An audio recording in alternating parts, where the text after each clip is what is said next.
Hello my M Scott, welcome back to my channel. আশা করি তোমরা সবাই খুব ভালো আছো। Welcome to M blogs.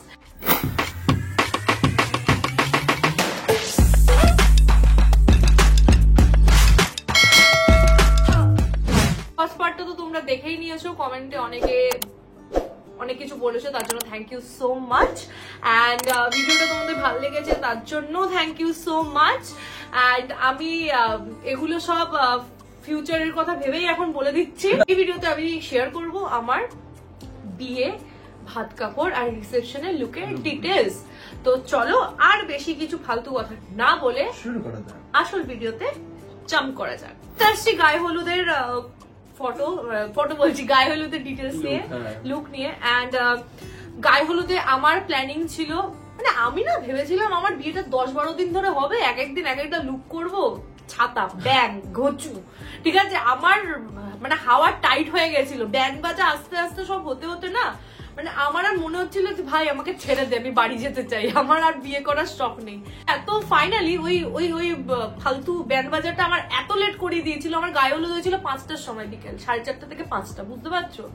তো হালদির লুকে আসি। হালদির লুক আমি ভেবেছিলাম 2খানা হবে। আমার যে প্ল্যানিং ছিল সে আন্দাজে খুব একটা আমি উত্তরাতে পারিনি। প্রথমে লুকটায় যে লেহেঙ্গাটা পরেছিলাম, একটা অফ হোয়াইট কালারের অসাধারণ লেহেঙ্গা পরেছিলাম, যেটা পুরো মিরর ওয়ার্ক করা তোর ব্লাউজ ছিল।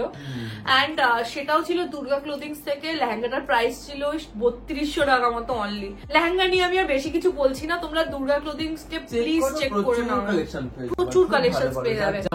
অ্যান্ড আমি এখান থেকে ওদেরকে অনেক দিন ভিডিও কল করে চেক করতাম। আমি ওকে ভিডিও কলে নিয়ে চেক করতাম যে কি কি আছে। ওরা ভিডিও কলে দেখাতো যে ম্যাম এই প্রোডাক্ট গুলো, সরি এই লেহেঙ্গা এসছে, এই আপডেট এসছে। তো ওরা খুব ভালো। তোমরা কলকাতা থেকে বা যেখানেই থাকো, ইন্ডিয়ার যে কর্নারেই থাকো, ওরা মানে তোমরা একদম চিন্তা করো না, তোমরা জাস্ট বুক করে না, ওরা প্রোডাক্ট পাঠিয়ে দেবে। মানে ডেলিভারি খুব তাড়াতাড়ি। হ্যাঁ, এক্স্যাক্টলি, প্রোডাক্ট কোয়ালিটিও খুব ভালো। লেহেঙ্গার পর আসছি আমার হলদির যে জুয়েলারি। তো জুয়েলারির একটা ব্যাক স্টোরি আছে, সেটা হচ্ছে আমি ভুলেই গেছিলাম যে আমাকে হলদির জুয়েলারি কিনতে হবে, ঠিক আছে। আমাকে ও একদিন হুট করে বলে যে মঞ্জুমাদি জুয়েলারি কিনিয়েছো তো হলদির, কি নিলে?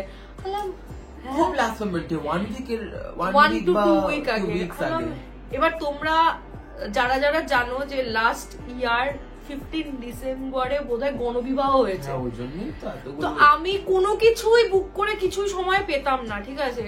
আমি লাকি এনাফ অ্যান্ড আমি প্রচন্ড ব্লেসড যে আমার এম স্কোয়াড এতটা স্ট্রং, ঠিক আছে, যে আমি সেটাও পেয়ে গেছি। কি করে একটু বল। হ্যাঁ, তো আমি একটা বাধ্য হয়ে লাস্টে পোস্ট করেছিলাম যে looking for a healthy jewellery artist, কেউ যদি থাকো আমাকে ইমিডিয়েট পিং করো। আমার প্রোফাইল থেকে করেছিলাম, আর ওখানে সুদীপ্তা বলে যে করে দিয়েছে, যদি খুব ভুল না বলি সুদীপ্তা। হ্যাঁ, সুদীপ্তা, খুব থ্যাংক ইউ সুদীপ্তা, দুজনের পক্ষ থেকে অনেক ধন্যবাদ। দুজনের আমার পক্ষ থেকে একটু বেশি ধন্যবাদ। ও বলে নিন দেন, আমি আসছি। তো সুদীপ্তা আমি সুদীপ্তাকে পিং করি, আমি জানতে পারি ওর কথা, মানে ওর সাথে আমার কন্ট্যাক্ট ছিল না, ও জানতো যে আছে একজন এরকম করে, বাট মনে ছিল না। পরে আমার মনে পড়ে, ও হ্যাঁ আই হ্যাভ ওয়ান, যে সুদীপ্তা বলে একজন আমার কাছে আছে। সুদীপ্তাকে কন্ট্যাক্ট করি, সুদীপ্তা আমার কাছে রিপ্লাই করে যে ও মঞ্জুমতির মারাত্মক ফ্যান, এরকম একটা কিছু।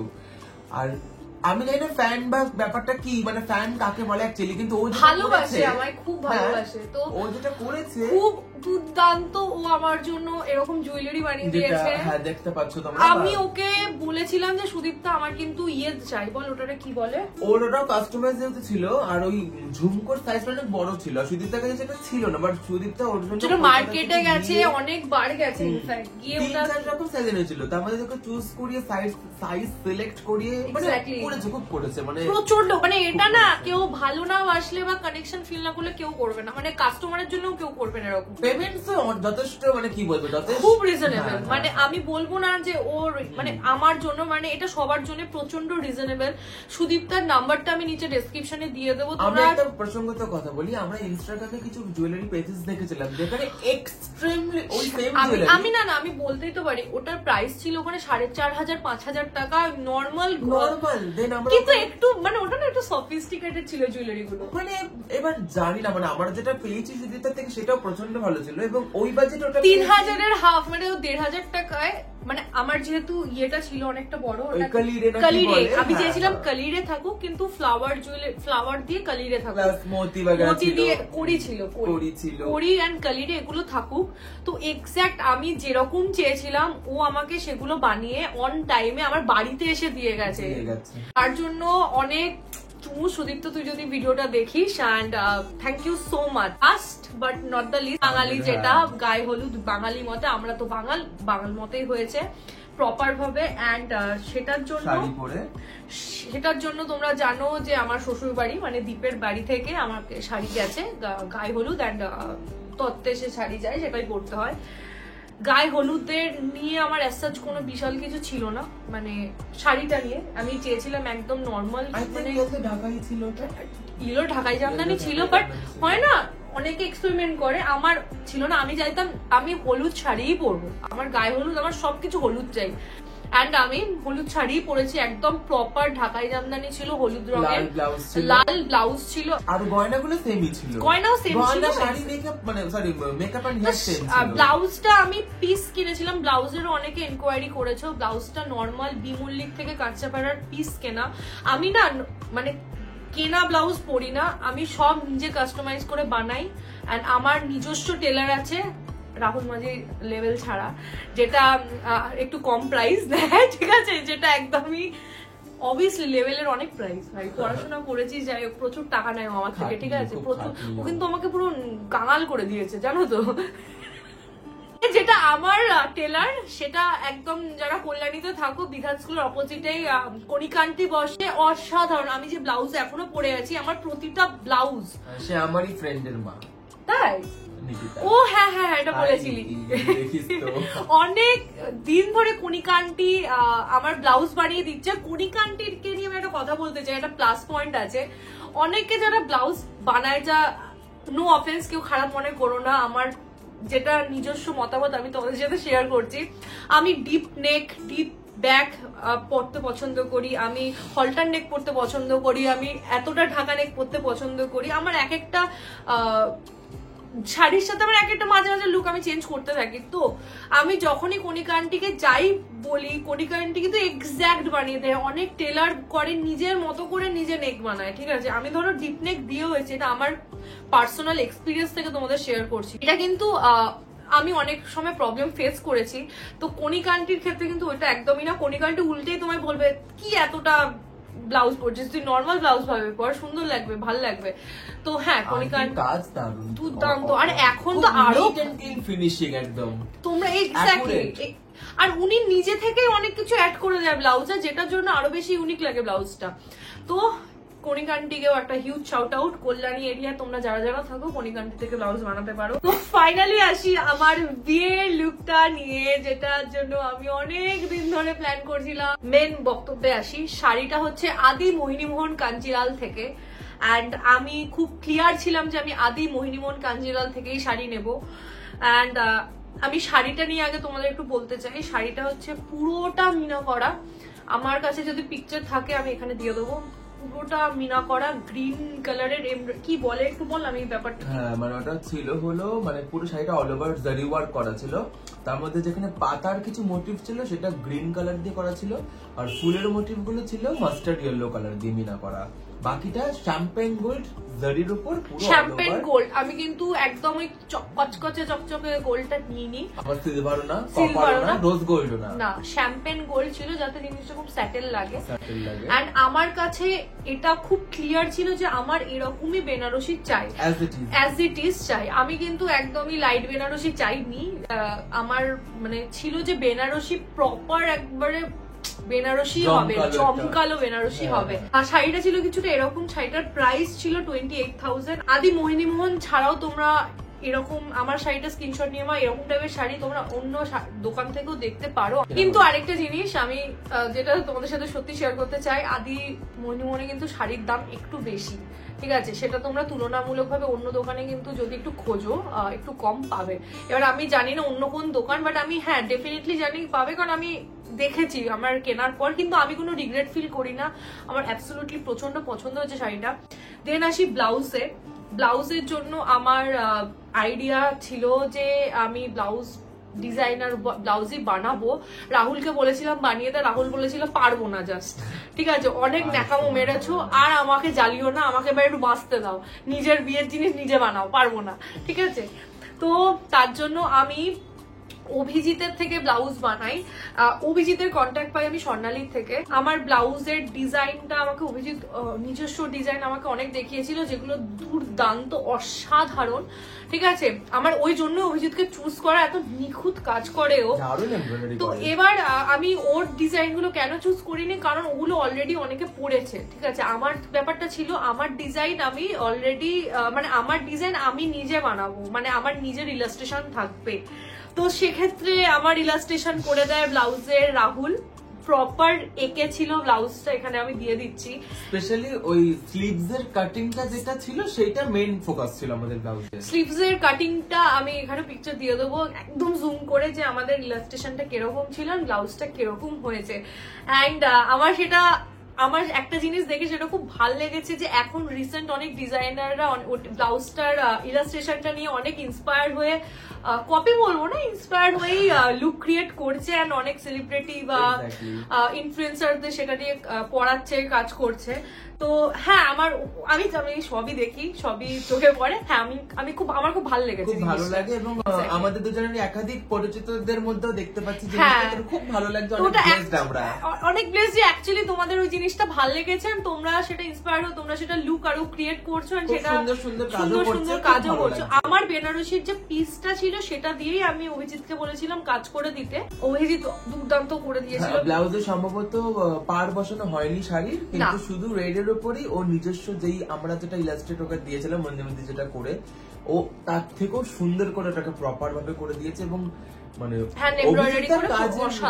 তুলনা হবে না। ব্লাউজটার প্রাইস ছিল 8000 পার ব্রাইডাল ব্লাউজের ছিল, মানে 8000 মতো ছিল। হ্যাঁ, দুটোই সেম ছিল, হ্যাঁ সেম ছিল, ঠিক আছে। এটা হচ্ছে ব্লাউজের ডিটেইল। আর আসি হচ্ছে গয়নাগুলো আমি গয়নার ভিডিওতে দেবো। এন্ড এবার হচ্ছে কোমর বিছে, মাথার টিকলি, এই দুটো বাদে সম্পূর্ণ যা যা ছিল ওগুলো গোল্ডের ছিল, সেগুলো আমি মুকুটের ডিটেইলস তো পেয়ে গেছে। মাংটিকাটা নিয়ে বল। হ্যাঁ, মাংটিকাটা বলছি, আমরা পাচ্ছিলাম না, ঠিক আছে, কোথাও বলতে দে। মাংটিকা আমি চেয়েছিলাম সরু মাংটিকা হবে, সুন্দর লাগবে, ভালো লাগবে। এন্ড আমি খুব ছিমছাম চেয়েছিলাম। রাহুল বলছিল মঞ্জিমাদি তোমার বিয়ে, তুমি কি ছিমছাম জিনিস পরবে, আর তোমার মাথায় ওটা ভাল লাগবে না। না, আমি বলছি হেয়ার ডুর উপর কিছুটা ডিপেন্ড করে। আর ওর বলছিল যে রাহুল আমার কপালটা একটু যেন মানে ত্রিকোণ শেপের হয়, ভি কাট হয়। আমি বললাম যে ঠিক আছে, হেয়ারে আমরা পাতা হেয়ার করে দেবো, কিন্তু সেটাকে না প্রপার লাইনিং বা বর্ডার করার জন্য মাংটিকাটা যদি লজিক্যালি আমরা পরি তো জিনিসটা পুরো ক্লিন লাগে জিনিসটা। ওর কথাটা আমি কিছুতেই মানছিলাম না, মানে ও না একা বললে আমি ওকে পাত্তা দিই না, বাট আমাকে ওর সাথে তনয়া আমাকে গালাগাল দিয়েছে যে তুই কি পাগল, তুই এরকম কি বোকা বোকা মাংটিকা কিনছিস, আমি তোর জন্য এনে দিচ্ছি মাংটিকা, দাঁড়া। ও স্প্ল্যানেট গেছিল আমার জন্য, স্প্ল্যানেট থেকে আমার জন্য বানানো করিয়ে কাস্টমাইজ মাংটিকা নিয়ে এসছে আমার জন্য। এন্ড আমার কাছে নাম্বার নেই, আমি যদি তনয়ার থেকে পাই আমি দাদাটার নাম্বার ডেফিনেটলি তোমাদের ডেসক্রিপশনে আমি ডিটেইলস যদি পাই, আমি লোকেশন তো পেয়ে যাবো, আমি ডিটেইলস দিয়ে দেবো যাতে তোমরাও ডেফিনেটলি পাও, জিনিসটা পড়তে পারো। পুরো এসে চয়েস করে, ওটা তো আমাদের হাত নেই। তনয়া আমি পিকচার আমি তোমাকে স্ক্রিনশট এখানে দিয়ে দিচ্ছি। তনয়া পড়ে পড়ে আমাকে দেখাচ্ছিল যে মঞ্জিমা তুই এটা নে, মঞ্জিমা তুই ওটা নে, তো এটা পুরোটাই ক্রেডিট তনয়ার। জুয়েলারি ডিটেইলস আলাদা ভাবে আরো এক্স্যাক্টলি। বেল দুটো নেওয়া হয়েছিল, আমার ডিজাইন করা ছিল দুটো বেল, আর বেলের ডিজাইনটা খুবই স্পেশাল ছিল, যেটা মাথায় মানে যেটা ফার্স্টে যেটা আমি ইন্সপায়ার হয়েছিলাম পরিণীতি চোপড়ার বেল থেকে। বেল একটা যে বিশাল বড় বেল, ওটা কত ছিল 7 মিটার মতো, 7.5 মিটার, 7.5 মিটার, মানে একটা শাড়ি হয় কত মিটারে, 6 মিটার ওইরকম শাড়ি, আর মানে বেলটা শাড়ির থেকে বড় একটুখানি কনফার্ম। এক্স্যাক্টলি, মানে তোমরা বুঝতে পারছো ওটার লেন্থটা কতটা ছিল। তো সেক্ষেত্রে আমার কাছে একটা প্রবলেমেটিক ব্যাপার ছিল যে আমি 7 পাকে ঘুরবো কি করে, বা আমার কে শুভদৃষ্টি সিনটা হবে কি করে, বা জানো বেঙ্গলি রিচুয়ালস অনেক প্রবলেম হয়, বেল অত বড় হলে অনেক কিছু করা যাবে না। তো সেক্ষেত্রে রাহুল আমায় একটা আইডিয়া দেয় যে একটা বেল তুমি মাথায় পড়বে যেটা 7.5 মিটারের হবে, আর একটা বেল হবে যেটা তুমি হাতে না সেটা আমি বলেছিলাম তো। হ্যাঁ আমি প্রথমে বলিনি, বললাম তুমি, আমি বলেছিলাম আর্টিফিশিয়াল করে বা কিনে রেখে দিও পাশে, কিনে রেখে দিও, পরে তুমি আমরা ওটা জোর বাঁধার সময় বিয়ে করার সময় আমি থাকবো যেহেতু বিয়েতে, তো আমি তাই করেছিলাম। বাট আমি ভেবেছিলাম যে আমি আলাদা করে ডিজাইন করবো না, র্যান্ডম ভেলও কিনে নেবে। তো সেক্ষেত্রে ওই বেলটা আমি ওকে বলেছিলাম, আমি এখানে পিকচার দিয়ে দিচ্ছি দেখতে পাবে, যে খুব লেয়ারিং এ আমি ব্যাপারটা চাইছিলাম খুব লেয়ার হোক, আমার ড্রেসের মধ্যে লেয়ারিং থাকুক। তো আমি চাইছিলাম জিনিসটা শালের মতো, শাল অনেকে যেভাবে নেয় না পেছন থেকে নিয়ে, পিকচারে দেখে বুঝতে পারবে যে এইভাবে এভাবে বেরিয়ে থাকবে। তো ওটা থাকলে না বেশ রয়্যাল একটা বেশ ছিল, যেটা কাপড়ও সেম ছিল, সেম এমব্রয়ডারিও মানে কাজও সেম ছিল, শুধু বড় বেলটাতে মনদীপ লেখা ছিল ওর পিঠের ব্লাউজের পোর্শন, মাথার খোপার ওখানটাতে। অনেকে কমেন্ট করেছে যে নাকের নথ কেন পরনি। নাকের নথ আমি কিনেছিলাম, ঠিক আছে, সুন্দর বড়, খুব সুন্দর বড়, বাট ওটা পরতে আমি ভুলে গেছিলাম। বা এটা কি করে হয় যে বিয়ের দিন আমি নাকের নথ পরতে ভুলে গেছি, আর আমিও পড়াতে ভুলে গেছি। ইনফ্যাক্ট মনেও পড়েনি যে নাকের নথটা পরতে হবে। আর যখন মনে পড়েছে তখনও চাইলে সঙ্গে সঙ্গে পড়াতে পারতাম। ও হট করে বলে বসলো আমার নাকের নথ ছাড়ে আমাকে খুব ভালো লাগছে। না কি লাগছে লজিকটা এটা যে খুব ক্লিন লাগছে, ক্লিন। আমার না অ্যাকচুয়ালি শাড়ি ভেল মাথা এসে খুব বেশি সবকিছু মানে এক্সট্রিম ছিল আমার মতে, তো আমার ফেসটা ক্লিন লাগতো। ফেসেও যদি একটা লেয়ার থাকতো না তাহলে সবটা আমার মনে হতো, মানে আমি চাইছিলাম প্রত্যেকটা জিনিস যেন প্রত্যেকটা জিনিসকে কমপ্লিমেন্ট করে। এবার যদি সবকিছুই একটা বেশি কিছু করে ফেলি তাহলে আমার মনে হতো যে একটু বেশি ভেজে যাবে। রিসেপশনে বলেছিল নাকেরটা পড়তে, রিসেপশনও নাকের পড়েনি, ভাত কাপড়ও নাকের পড়েনি। আমি বললাম যে ওই দিনটা যখন পড়া হয়নি তুমি এটা পড়ে নাও কি আছে, এত সুন্দর নাকের, না নাকেরটা পড়বে না কিছুতেই। আমি বিয়েতে বসাটাকে বলেছি যে সিদ্ধান্তটাকে পরিয়ে দেই না, রাহুল আবার ক্লিন দেখ, লুকটা দেখ ক্লিন, এরকম এরকম। আমি এটা করি কেন করে জানি না, তো ক্লিন লাগছে। এই যে এই এসে এই ঠিক আছে। চন্দনটা হলো অজয় করেছিল, ভুলে যাচ্ছি, সব ভুলে যাচ্ছি। অজয় দাস আমার খুব ভালো ফ্রেন্ড হয়, খুব নিখুঁত। ইনফ্যাক্ট আমি চন্দন ঘুমাতে ঘুমাতে করেছিলাম, সেটা হয়তো রাহুল একটা ভিডিও ছেড়েছিল সেটাতেও শেয়ার করেছিল, যে আমি ঘুমিয়ে পড়েছিলাম, মানে ও এইভাবে শুয়ে আমি ওর স্পন্ডাইটিসের ব্যথা হয়েছিল হঠাৎ করে, তো ও বলেছিল যে আমি ঘাড় এরকম করে রাখতে পারছি না, আমি নিচে পুরো শুয়ে পড়ছি, তো আমি মেঝেতে শুয়ে পড়েছিলাম, ঘুমিয়ে পড়েছিল। পরে আমি একটা ন্যাপ, পাওয়ার ন্যাপ নিচ্ছিলাম 15 মিনিটস, তো আমি একটা পাওয়ার ন্যাপ নিচ্ছিলাম, আর 15 মিনিটস মতো লেগেছে চন্দনদা করতে। এত নিখুঁত করেছে অজয়, খুব ভালো। মানে অজয়কে তোমরা ডেফিনেটলি বুক করো, এন্ড আমি অজয়ের নাম্বারও নিচে ডেসক্রিপশনে দিয়ে দেবো।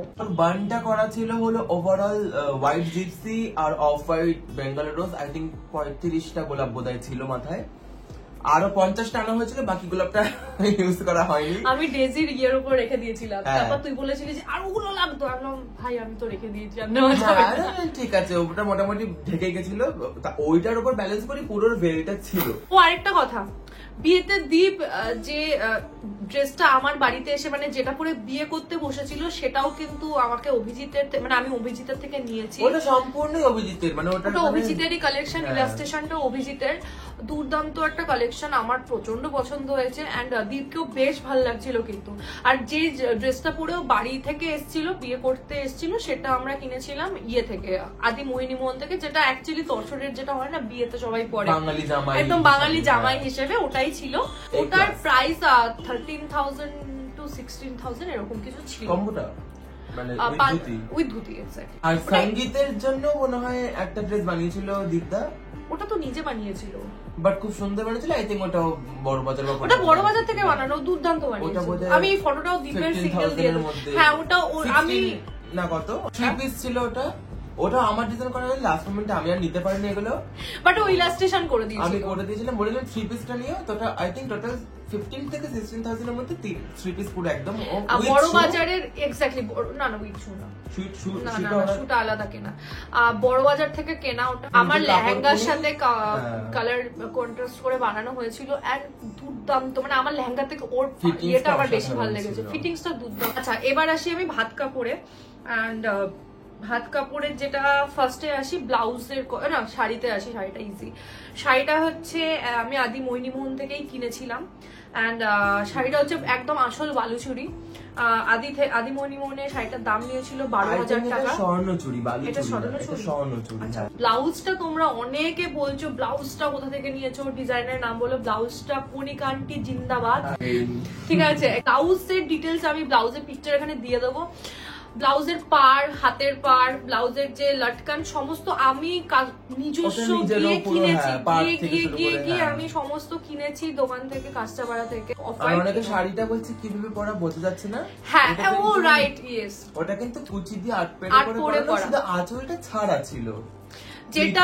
যেটা আমি বলছি কেন এই ব্যাপারটা, এটা অনেক সময় পুরোনো দিনের যারা আমার জমিদারি এন্ড পুরোনো দিনের ঠাকুমা, আমি আমার ঠাকুমাকেও দেখেছি, আমি মানে আমার গ্রামের বাড়িতেও অনেককে দেখেছি যে এইভাবে কিন্তু তারা মানে অকেশনালি তারা পারমিট করে পরে, বাট নর্মালি কিন্তু ডেইলি ওয়্যারের জন্য তারা এইভাবেই আঁচলটা ছেড়ে রাখে, কারণ আঁচলটা এমনি ছেড়ে থাকে, কাপড়টা দিয়ে দেয়। এক্স্যাক্টলি। তো আমার ওরকম ব্যাপার ছিল না যে আমি ওটা করতে চাই, আমার জাস্ট ভাল লেগেছিল না, আমার মনে হলো হ্যাঁ এইভাবেও তো শাড়ি পরে, তো আমি জাস্ট ওইভাবেই পরেছি। এবার আসি আমি হচ্ছে জুয়েলারিতে। জুয়েলারির ক্ষেত্রে অনেক এখানেও আমি বলি মানে নেগেটিভ কমেন্ট ইজ এভরিওয়্যার, ঠিক আছে। এখানে অনেকে বলেছে যে আমি শো অফ করছি বা আমার মানে অনেক খারাপও কমেন্ট করেছে। তো সেক্ষেত্রে আমি কিছু ক্লারিফিকেশন তোমাদের দিতে চাই যে জুয়েলারির লেয়ারিংটা তোমরা দেখছো, এটা আমার প্ল্যানিং ছিল না। আমার প্ল্যানিং ছিল আমি 2টো লেয়ারের জুয়েলারি পরবো, যেহেতু ভাত কাপড় সকালবেলা আমি খুব হালকা একটা লুক চেয়েছিলাম রাহুলের থেকে। ইনফ্যাক্ট আমি আর রাহুল সেটাই জানতাম। দেন আমি পরে যখন আমি রেডি হতে বসবো তখন আমি জানতে পারি যে আমি যা যা গিফট পেয়েছি, মানে আমার মুখ দেখে আমি এ বাড়ি থেকে যা যা গিফট পেয়েছি, রিলেটিভ এ বাড়ির যা যা দিয়েছে আমাকে সেটা পড়তে হবে। অ্যান্ড অবভিয়াসলি যাতে তারা খুশি হয় যে তারা আমাকে এগুলো গিফট করেছেন, আমি অবশ্যই সেগুলো পড়বো। অনেকে পরিয়েও দিচ্ছিল, মানে অনেকে পরিয়েও দিচ্ছে। তোমরা আমার গেট রেডি উইথ মিটা দেখলে বুঝতে পারবে যে আমি কিন্তু আগে থেকে জুয়েলারি গুলো পরেছিলাম। তো সকালবেলায় আমাকে অনেকে জুয়েলারি গুলো দিয়েছিল, গিফট করেছিলেন, আমি খুব হ্যাপিলি এগুলো পড়েছি, কারণ এগুলো আমার কাছে আশীর্বাদ। তো এখানে নেগেটিভ কথা বলার কোনো মানে আমার মনে হয় না আছে। অ্যান্ড এটা যে কোনো বাড়িরই হবে, আমার মনে হয় যে কোনো বাড়িরই হওয়া উচিত, যে অবভিয়াসলি যেটা হয়েও থাকে অবশ্যই তোমরা এটা রিলেট করতে পারবে। ওকে, এবার আসি আরেকটা কথায়, সেটা হচ্ছে আমি মুকুট কেন পরেছিলাম। অনেকে বলেছে যে মুকুট কে, এটা তো কোনোদিনও দেখিনি যে ভাত কাপড়ে মুকুট, কোনো আইডিয়া ছিল না, আমার পড়তে ইচ্ছা করছিল, কিউট লাগছিল পরে আমি পড়েছি। আমি অ্যাকচুয়ালি বলেছিলাম রাহুল পরি ভালো লাগবে, নতুন বউ একটা ফিল হবে, এত কিছু জাজ করে আমরা পড়িনি। এন্ড এই যে এটা কি ছিল, কোমর বিছানা সেম কোমর বিছানা রিপিট হচ্ছিল। Last but not the least আসছি রিসেপশন লুকে। ফার্স্ট আসি মানে আমার বিয়ের যে শাড়িটা আমি যে বেনারসিটা বিয়েতে কিনেছিলাম সেটা ছিল একটা অন্য শাড়ি, ঠিক আছে, একটা ময়ূরকণ্ঠী কালারের শাড়ি ছিল। সেটা খুব নর্মাল একটা বেনারসি শাড়ি ছিল, সেটা আমি হুজুকে তখন কিনে নিয়েছিলাম, কারণ ওই কাকুটা বেনারসি যে দেখাচ্ছিল সে আমাকে বলছিল তোমাকে মানাবে। অ্যান্ড তাই জন্য আমি নিয়ে নিয়েছিলাম। তো পরে আমি রিয়েলাইজ করি, ইনফ্যাক্ট গায়ে দিয়েও দেখি যে আমার না স্কিন টোনটা ওটা পুরো একটা ডার্ক লাগছে, আর শাড়িটাও না খুব একটা স্ট্যান্ড আউট করছিল না। তো আরেকটাও কারণ ছিল ওটা চেঞ্জ করার, কারণ হচ্ছে দীপ ব্ল্যাক স্যুট অর্ডার করেছিল, মানে ব্ল্যাক স্যুট পরেছিল, যেটাও পরেছিল। এন্ড আমি চেয়েছিলাম যে ওর সাথে আমাকেও যেন একরকম মানানসই লাগে, জিনিসটা যেন ওই রকম ওর মতো আমার মতো না হয়। এবার সেই জন্য আমি ওই শাড়িটা চেঞ্জ করে আদি মোহিনীমোহন থেকে এই শাড়িটা কিনি। বেনারসিটার কালার হচ্ছে একদম ডার্ক গ্রিন অ্যান্ড ব্ল্যাকের বল এটাকে ডুয়াল টোন বেনারসি। আমার খুব ভালো লেগেছিল, রিচ গোল্ডেন কাজ করা সুতোর। আর এটার প্রাইস ওই 25,000 মতো পড়েছিল আদি মোহিনীমোহন থেকে। শাড়িটা প্রচন্ড প্রিমিয়াম, মানে আমার বিয়ের শাড়িটার থেকেও এটা কিন্তু বেশি গর্জাস, মানে কাজ হয়তো কম বাট গর্জাস এটা বেশি। দেন আসি ব্লাউজ ওয়ান্স এগেইন অভিজিৎ ফাটিয়ে দিয়েছে, মানে এক্স্যাক্ট সেম ব্লাউজটাই ওর থেকে নিয়েছিলাম। ওর একটা পিকচার ছিল কিছু কদিন, মানে আমার বিয়ের কিছুদিন আগেই ও ব্লাউজটা নতুন ডিজাইন করে বের করে, ইলাস্ট্রেশনটা ওর, সবকিছু ওর। ইনফ্যাক্ট ব্যাপারটা কি হয়েছিল, কেন এই কাজটাই আমি চুজ করেছি তার কারণ হচ্ছে সেম এই কালারের ব্লাউজই ও বানিয়েছিল, তো আমাকে অত ভাবতে হয়নি যে এর সাথে কিরকম কাজ ভালো লাগবে বা কিছু। আমার দেখে ওটা ভালো লেগেছে, আমি অভিজিৎকে বলেছি অভিজিৎ আমি ওটাই নেবো, তুমি এটাই বানিয়ে দাও। আমার ব্লাউজ পিসের সাথে মতো 8000 মতো পড়েছিল। ওকে, নেক্সট আসি হচ্ছে মেকআপে। মেকআপে আগেইন আমি, তবে আমাকে প্রচন্ড প্রশংসা করেছিল উইং লাইনারটা, তো আমি ভেবেছিলাম চলো উইং এর মধ্যে আগেইন কিছু একটা করি। দেন এবার শাড়ির সাথে অ্যাজ ইট ইজ একটা শিমার অ্যাপ্লাই করেছিলাম, সেম কালার, দুটো মিক্স করে করা হয়েছিল, আর উইং লাইনার তার সাথে কাজল, দ্যাটস ইট এরকম। আর হেয়ার দুটা রিপিট করেছিলাম আমি আবারও ওই আমার আইবুড়ো ভাতের হেয়ার আরেকটু প্রমিনেন্ট ভাবে রিপিট করা হয় করে পিছনে। অনেস্টলি সেইং আমাদের বিয়ের মানে রিসেপশন লুকটা আমরা যেটা চেয়েছিলাম সেটা এক্সাক্ট হয়নি, কারণ হেয়ার একটা মেজর রোল প্লে করে সব ক্ষেত্রে। আমরা জানতাম ছাড়া হেয়ার করবো, না না, তাছাড়াও আমাদের মানে আমি বলেছিলাম আমার হেয়ারের যে রোজের কালারটা হবে সেটা হবে অফ হোয়াইট, সেটা বিয়েতে হয়েছিল, সেটা আরেকবার রিপিট হওয়ার কথা ছিল। হ্যাঁ, তো সেক্ষেত্রে মানে দীপ একটু ভুলভাল, মানে একটু ভুল হয়ে যায়, একটু কমিউনিকেশনের প্রবলেম হয়ে যায়, তো দীপ একদম হলুদ রোজ এনে দেয় এন্ড লাস্ট মোমেন্টে ওটা চেঞ্জ করতে পারিনি, যেটা নর্মাল একদম পাতি জিপসি পেয়েছিলাম বিয়ের দিন, তখন সেই মোমেন্টে কোথাও কিছু পাওয়া যাচ্ছিল না। সোশ্যাল মিডিয়াতে আমি আমার রিসেপশন লুকের বেশি ভালোবাসা পেয়েছি আমার দিক থেকে, কিন্তু আমার কাছে প্ল্যানিংটা, যেমন আমি বলতে পারি যে হ্যাঁ ওইটা আমার বিয়ের লুকটা অ্যাজ ইট ইজ যেটা প্ল্যান করেছিলাম, বাট হ্যাঁ রিসেপশনটা একটু আমার কাছে একটু চেঞ্জেস হতো হেয়ারের দিক থেকে হয়তো, কারণ কালারটা ইয়েলো ছিল, সেটা যদি অফ হোয়াইট হতো আরো বেটার লাগতো সবকিছুর সাথে, মানে মানানসই লাগতো, জিপসির সাথে আরো ব্যাপারটা। যাই হোক, ওই জন্য চুলটা একটু খোলা খোলা ছিল, যাই হোক এটা হচ্ছে ব্যাপার।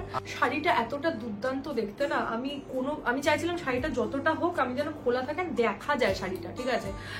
এন্ড আমি কোমর বিছা পরেছিলাম বিয়েরটাই। কোমর বিছা কেন পরেছিলাম একটু বল? কোমর বিছা কেন পরেছিল, বিকজ যদি শুধু খোলা মানে কোমর বিছা ছাড়া শাড়িটা লাগছিল, তাহলে এই জায়গাটা হাতটা টানটান করে এই জায়গাটা পুরো ফাঁকা লাগছিল, আর ওটা আউট অফ ব্যালেন্স হয়ে যাচ্ছিল, ওকে একটা হিউজ গেস্টের মেনটেন করতে হচ্ছিল তাই।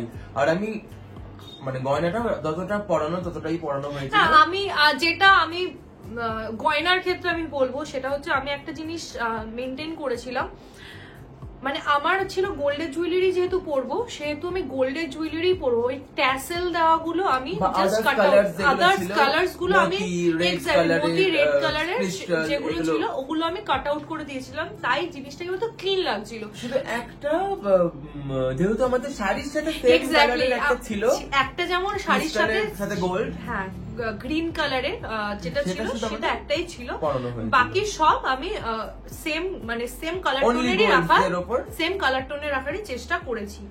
এন্ড আচ্ছা, দীপের ড্রেস আমি বলি, দীপের ড্রেসের আমাকে দীপ চেয়েছিল একটা প্রপার ব্ল্যাক স্যুট পরতে, সিকোয়েন্স ব্লেজার, এন্ড জিনিসটা আমরা মানে এবার অনেক জায়গা থেকে খুঁজেছি, সেটা পাইনি। এন্ড প্রচুর খোঁজার পর আমাকে আয়ুষ, আমার ফ্রেন্ড আয়ুষ আমাকে বলে যে তুমি সাভারিয়াতে যেতে পারো, যেটা পার্ক স্ট্রিট, কোথায় যেন লোকেশন, আমি লোকেশনটা দিয়ে দিচ্ছি, আমি মনে নেই, ভুলে গেছি, তো আমি নিচে ডেসক্রিপশনে দিয়ে দেবো। সাভারিয়াতে যেতে পারো তোমরা, ওখানে চেক আউট করতে পারো, ওখানে অ্যামেজিং কালেকশন। আমি ওখানে শুট করতে পারিনি, আমার কাছে কোনো ক্লিপ নেই, কারণ ওরা ওখানে শুট অ্যালাউ করে না। আরে প্লিজ তোমরা সাভারিয়াতে যেতে পারো, অ্যামেজিং কালেকশন, কালার মানে কালেকশন ভালো, প্লাস তোমাদের ইয়েটাও ভালো, প্রাইস রেঞ্জটাও অসাধারণ। আমি ঠিক জানি না দীপের স্যুটটা ঠিক কত পড়েছিল, 30 to 35,000 মতো পড়েছিল আমার যতটা মনে আছে। তাছাড়া আমি জানি না ওটার সাথে কি কি ইনক্লুড ছিল, কি কি আলাদা করে কিনতে হয়েছে, সেটা আমি নেক্সট কোনো ভিডিওতে বলে দেবো। ছিল কিছুটা আমার রিসেপশন লুক। আরেকটা যেটা ইম্পর্টেন্ট সেটা হচ্ছে আমার মাথার ওই চোকারটা পরা নিয়েও খুব ক্রিটিসাইজ করা হয়েছে আমাকে। আমি জানি না আমার বিয়ে, এটা মানে অবভিয়াসলি আমি সোশ্যাল মিডিয়াতে দিচ্ছি, সবাই সেটা নিয়ে কথা বলবে, বাট সবার নিজস্ব কিছু ইচ্ছা থাকে ভাই, সবাইকে একটা সবার জায়গা দাও, মানে এতটা সবকিছু নিয়ে একটা মানে করে সব মানে ছেকে ধরা, এটা আমার মনে হয় না তোমাদের, আমার সাথে কেন, মানে আমার সাথে করছো করো, আমার কোনো অসুবিধা নেই, গায়ে মাখাইটা, কিন্তু এটা কারোর সাথে করা উচিত, কারণ এগুলোতে না কি হয় বলতো, সবার স্পেশাল মোমেন্ট গুলো নষ্ট হয়ে যায় সামহাউ, কারণ তোমরা তোমাদের ইচ্ছাটা সবার উপর চাপিয়ে দিচ্ছ। অ্যান্ড ইনফ্যাক্ট মেকআপ আর্টিস্টের ক্ষেত্রেও এটা অনেকে ফিল করে।